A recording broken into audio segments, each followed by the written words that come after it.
This joint session of the Alabama Legislature will now come to order. Doorkeeper, I ask you to admit our governor, Her Excellency K. Ellen Ivey.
Thank you so much. Please be seated. Lieutenant Governor Ainsworth, President Pro Tem Reed, Speaker Ledbetter, Speaker Pro Tem Pringle, members of the Alabama Legislature, justices of the Alabama Supreme Court, distinguished guests, and my fellow Alabamians.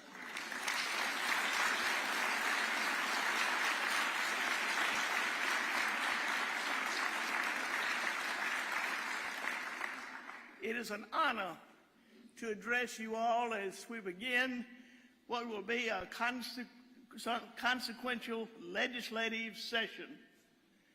In just 1 month, on March the 5th, we will also head to the polls to vote in Alabama's primary election, which is significant this year as we are now one of the earliest states in the nation and included among those on Super Tuesday. All the more reason to get out and proudly cast your vote. Any chance I get, I remind young people that voting is the single most important civic duty we have. From delivering this message to Girls State each year, to speaking with our fourth grade learners about their Alabama history, I'm always proud to share with our students that having the right to vote should never be taken for granted. When talking to a group of Carbon Hill 7th graders preparing for their school elections, I told them, if you don't vote, you can't gripe.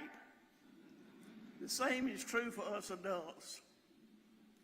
As Alabamians, the one thing I'm really most proud of is that after the polls close, no matter who we voted for, we all still treat each other with respect, whether selecting a class president or the President of the United States. And even though we may vote differently, we all agree in protecting the integrity of our elections in Alabama. That's why I am proud to support legislation that prohibits ballot harvesting in our state. We would put a stop to any manipulation of our elections by closing loopholes that allow unaccountable, paid political operatives to pressure folks through the absentee voting process. This year, we have a new bill to outlaw ballot harvesting that also protects folks who truly need assistance in having their voices heard. While other secretaries of states are worried about picking their favorite candidates for the ballots, I'm grateful that Secretary West Allen is focused on making sure Alabama's elections will always be free and fair.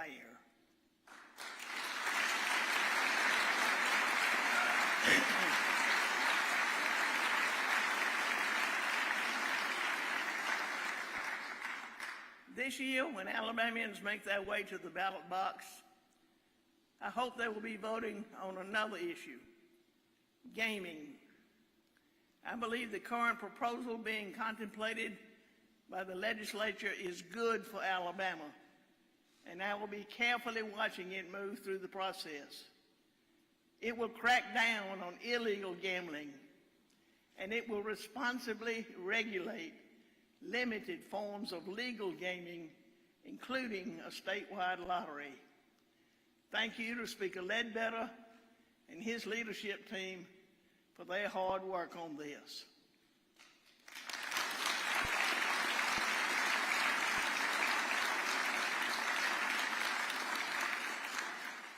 Now's the time for Alabama voters to have another say on this issue. In more ways than one, we can contrast what we're doing here in Alabama with that of Washington, D.C., or even other states. And I'm confident that because of our work together, Republicans and Democrats alike, Alabama can be the model for the nation. We all recognize the responsibility and role of state government. That means standing up for our Alabama values while focusing on areas like education, economic development, workforce, infrastructure, and public safety. And we will always, always make sure our government is working for our fellow Alabamians.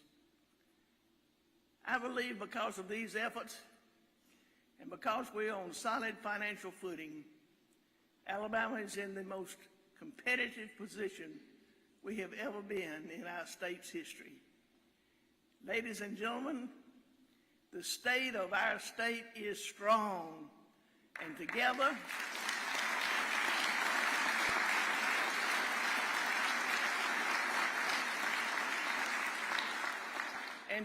we are prepared for the Alabama of tomorrow.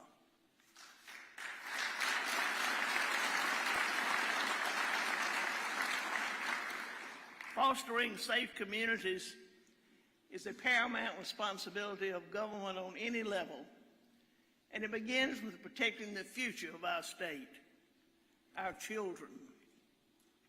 That's why I'm calling on the legislature to once again invest in school safety through a $100 million grant program. We must continue investing in critical mental health for our students. Unfortunately, children across our country, including right here in Alabama, have been victims of human trafficking. We must continue educating the public on this very real evil, and we must take action against it where we can. For many, the movie Sound of Freedom was a wake-up call. The proposed Sound of Freedom Act will mandate life in prison for those who traffic minors, and I am proud to put my support behind this important legislation.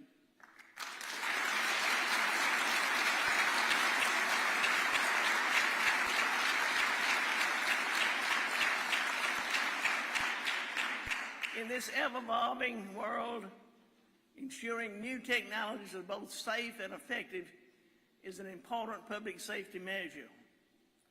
Today, that new technology is artificial intelligence, maybe better known as AI. And look, y'all, I'm not going to stand here and preach like I know a blooming thing about AI.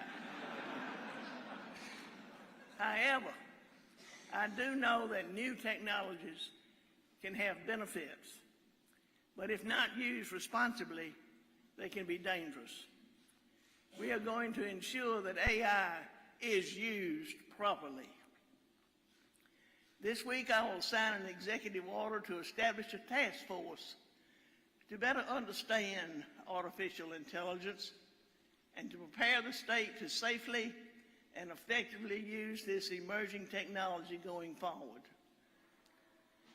The Alabama Department of Corrections certainly remains a key focus of our state's public safety, and I will be frank, running a correction system is a hard job, and I know everyone here has an opinion on how they can do it better.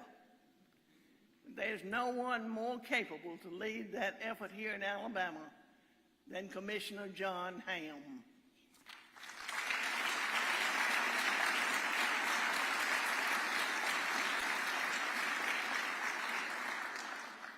Prisons around the country and on every level, federal, state, and local, are experiencing challenges, but we remain committed to doing everything in our power to make improvements where we can in our state system. We are moving forward in our mission to build 2 new facilities. At the same time, we are working to stop contraband coming into our existing facilities, and we are doubling down on our staff recruitment efforts and seeing record graduating classes of officers because of it. Alabama proudly backs the blue, including our correction officers, and we steadfastly support our military.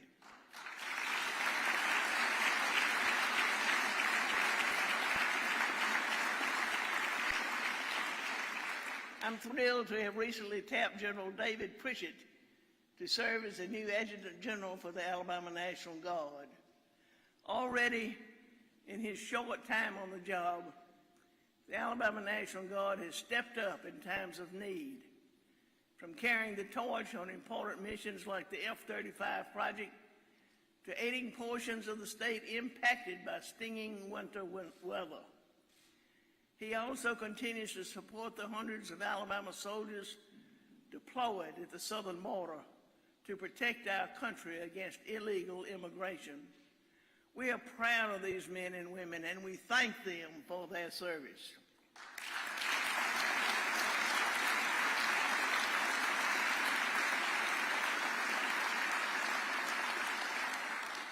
In addition to supporting our active military men and women, we also care deeply for our veterans who have served. Last November, I had the opportunity to visit Dovetail Landing in Lincoln. Their vision is to create a place to support veterans, especially those struggling with the challenging transition back to civilian life. It could be through emotional support or by helping these folks develop a new skill set to enter the workforce. I was impressed and moved. This evening, I am calling on you to invest in the construction of this new endeavor. Our veterans carried us, and now it is time we help carry them.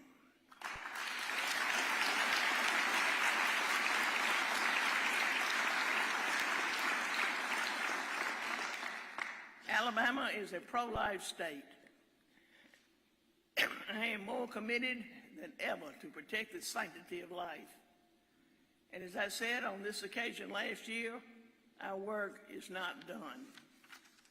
This evening, I am proud to declare Alabama will foster a culture of life. We must refocus our efforts to do more to support life after birth. Last year, Commissioner Nancy Buckner, the Alabama Department of Human Resources, had great success in foster care adoptions, accompanied by our relentless focus on enhancing child care quality. I am proud to double down on these efforts. To foster a better culture of life, we must also do more to support Alabama families. And early onset of medical care is necessary for both mothers and children. While we are making significant strides, we are still faced with challenges, especially in rural Alabama. That's why I am proud to support a pilot program that will start hosting checkups for pregnant women at 9 county health departments in the areas of need.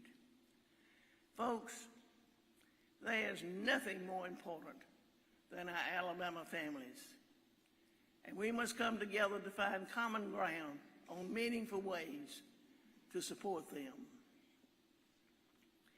The success of any state hinges in large measure upon the ease and speed of the transportation of commerce. Alabama's roads, bridges, and ports have always played a major role in driving our growing economy. Just as our roads and bridges are critical to our success, our digital highways or broadband connectivity are equally vital. Ensuring our entire state has the ability to connect to high-speed internet is the most significant thing we can do to support a modern economy. Just yesterday, I was in Wilcox County to announce 21 grants across the state totaling $188 million. And we're talking 4,600 miles of fiber infrastructure. In total, Alabama's investment in broadband expansion will be a whopping $2 billion with a B dollars. Y'all, I'm really excited about this, and there's even more to come.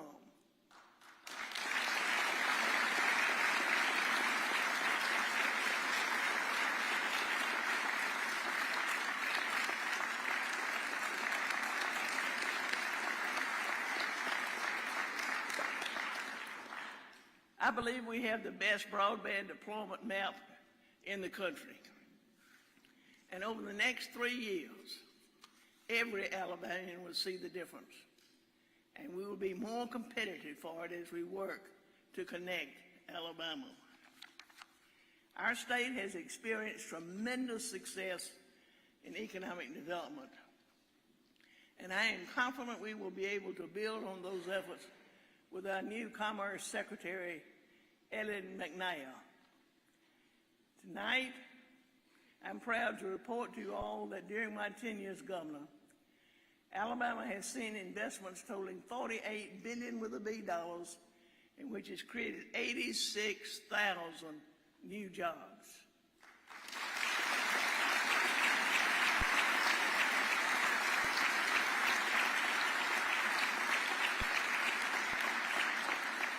And as I like to say, we're just getting started.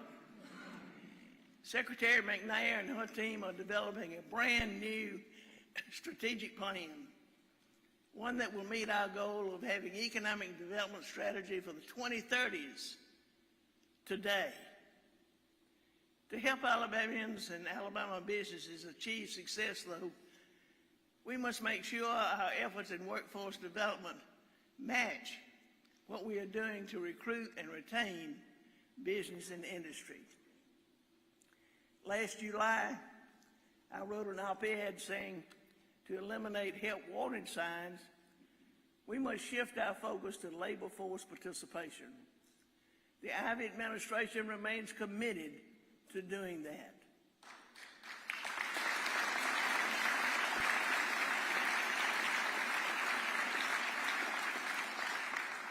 In 2015, major reforms were made within the state's workforce development sector. I'm committed to taking these reforms a step further so we can remain laser focused on ensuring government always works better for Alabamians. When it comes to workforce development, there are two customers: job seekers and employers. And while our unemployment rate remains historically low, our labor force participation rate stands only at 57.2%, one of the lowest in the nation. Our state will not reach its full potential with nearly half of its population sitting on the sidelines. Alabama can do better, and it will take making Alabama's workforce programs more effective and efficient. The mission of workforce development must be to recruit, train, employ, and retain Alabamians into high-demand jobs. One of our greatest needs remains within our healthcare workforce, especially in rural Alabama. There's just no denying it. And we need more people to fill just about every kind of healthcare job out there. Doctors, nurses, techs, you name it. Last year, I introduced the idea of the Alabama School of Healthcare Sciences. We used our successful School of Cyber Technology and Engineering, as well as our other specialty schools, as the blueprint. This school will directly expose young men and women from around Alabama, and particularly rural students, to various healthcare fields. And it gives them options. Maybe they want to graduate with a credential to immediately start working a high-wage career. Or maybe they want to go to college and become a nurse, or maybe even attend medical or dental school. We will now give these students an opportunity in a state-of-the-art school to attend. Over the last year, we have finalized the plans, and I am proposing we locate this school in Demopolis.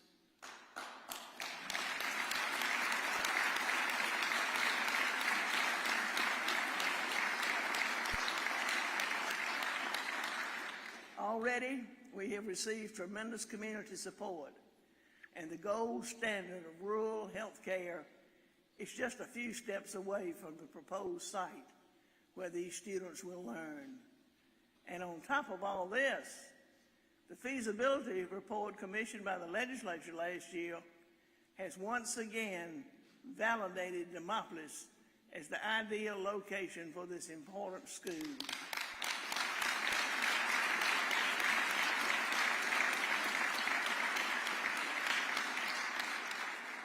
Folks, let's get this important project done. I'll say this, Demopolis already has a proven track record of producing Alabama's healthcare leaders. Dr. Selwyn Vickers, who I'm proud to have joining us tonight, is proof positive of that. As a young boy born in Demopolis, Dr. Vickers' parents showed him that hard work could help him achieve anything he put his mind to it. And boy, were they right. Today, Dr. Vickers is one of the top doctors in the world.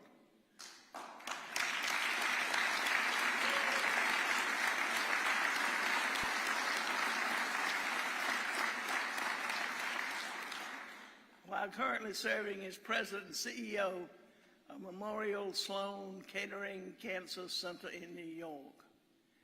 Students in every Alabama county have the potential to benefit from an education in Demopolis, just like Dr. Vickers did.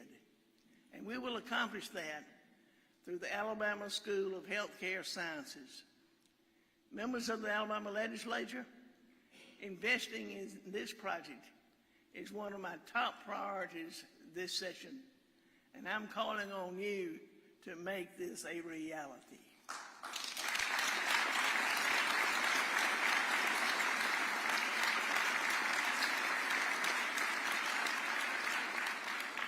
Dr. Vickers once said in an interview that education is the great equalizer, and I could not agree more. Thank you, Dr. Vickers, for your contributions to our state and our nation, and thank you for being with us tonight. Will you please stand and be recognized, Dr. Vickers?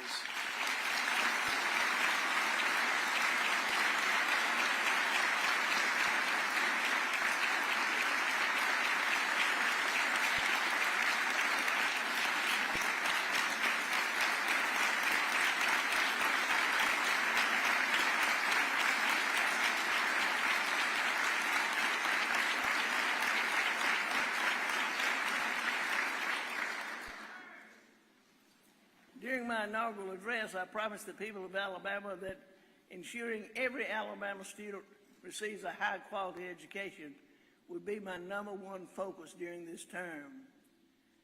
And members, while I'm always delighted to spend some time with you all, I'm especially proud we are joined by many of our young people tonight. We heard the beautiful music from our Jasper High School students who hail from Pro Tem Reed's hometown. Thank you all for being here.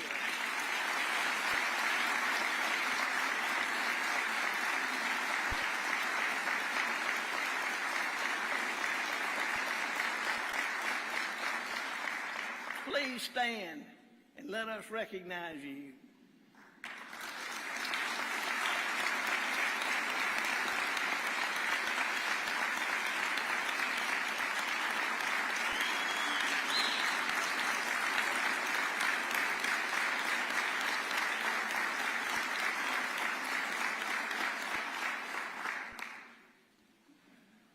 This last year, one of the highlights for me personally was visiting our 15 turnaround schools.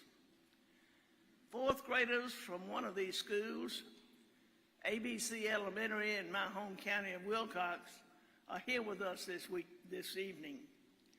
Folks, these boys and girls had the highest reading gains in the entire state of Alabama last year.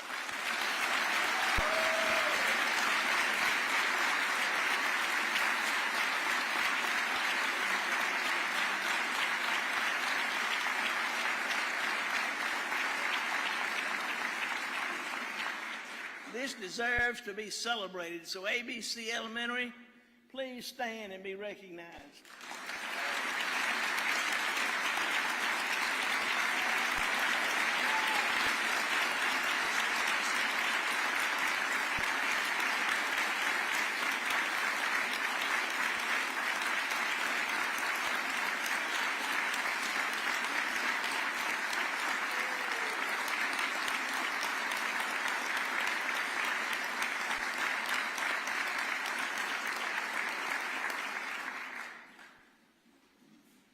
I believe in every single one of our students in Alabama.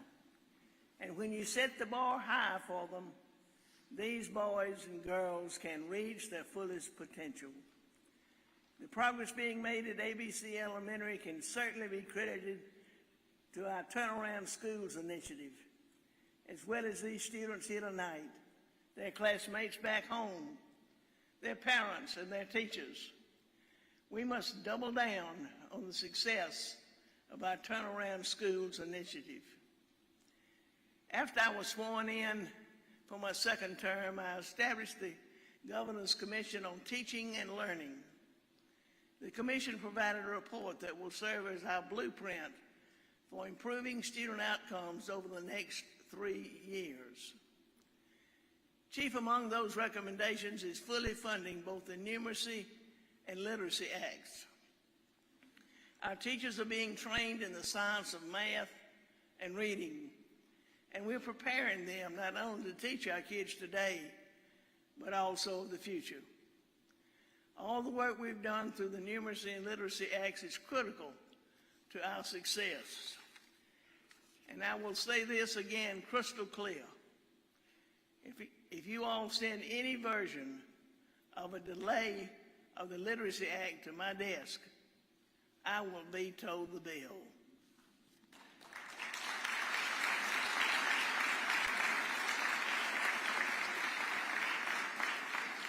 Ensuring our students are proficient readers and ready for the next grade is simply too critical.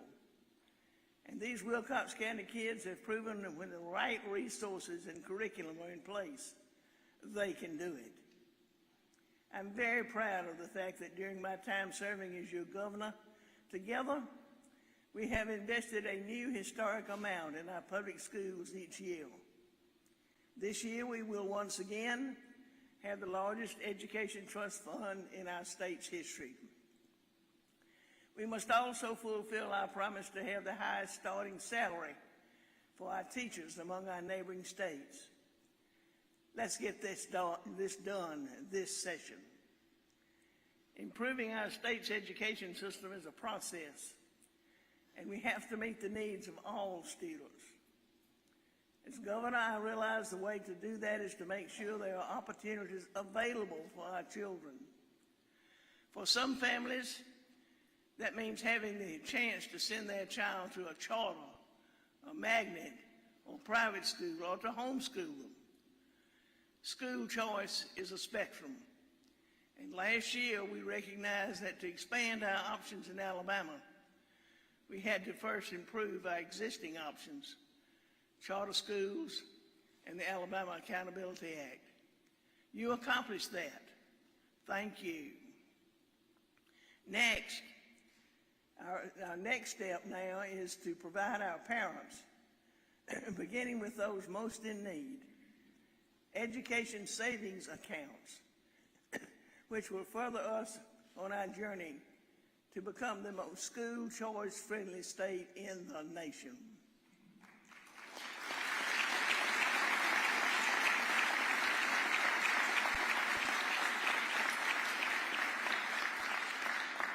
Passing an education savings account bill that works for families and for Alabama is my #1 legislative priority. And I am proud to have our Education Budget Chairman, Senator Arthur Orr, and Representative Danny Garrett carry the CHOOSE Act. Once we get this legislation across the finish line, we will prepare for the program to begin in the 2025-2026 academic year. For its first 2 years, we will be helping families who might not otherwise have the option to afford to send their children to the school of their choice through these $7,000 education savings accounts. For the third year and beyond, all families will be eligible for the program. As additional families choose to participate in the program and as our revenues increase, we can grow the program responsibly so it can be fully universal for every Alabama family who wishes to participate. This program will be effective and sustainable, and it will serve as a catalyst for making Alabama the most school choice friendly state in the nation for years to come. My goal is to put us on a trajectory to make our program fully universal, while also maintaining our full and total support for public education. At the end of the day, I believe the CHOOSE Act, packaged with providing our K-12 teachers the highest starting salaries, will help our public schools become even stronger.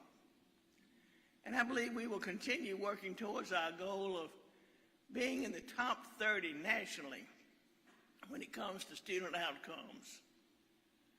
Folks, I am confident in Alabama's future because I am confident in our students.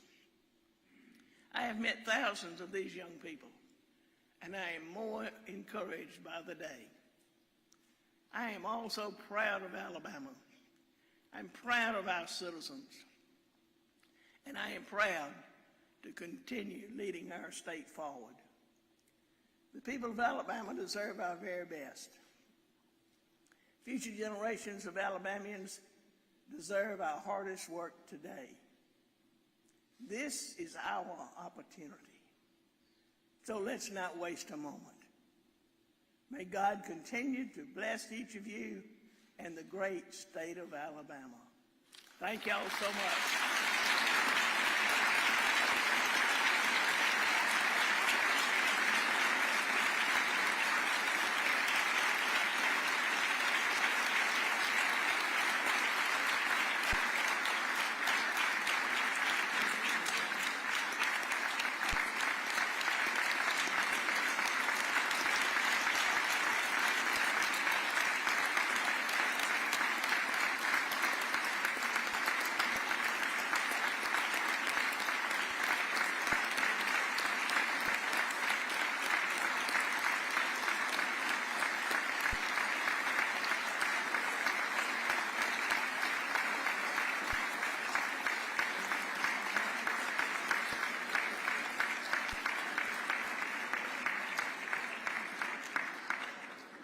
This joint session is now adjourned.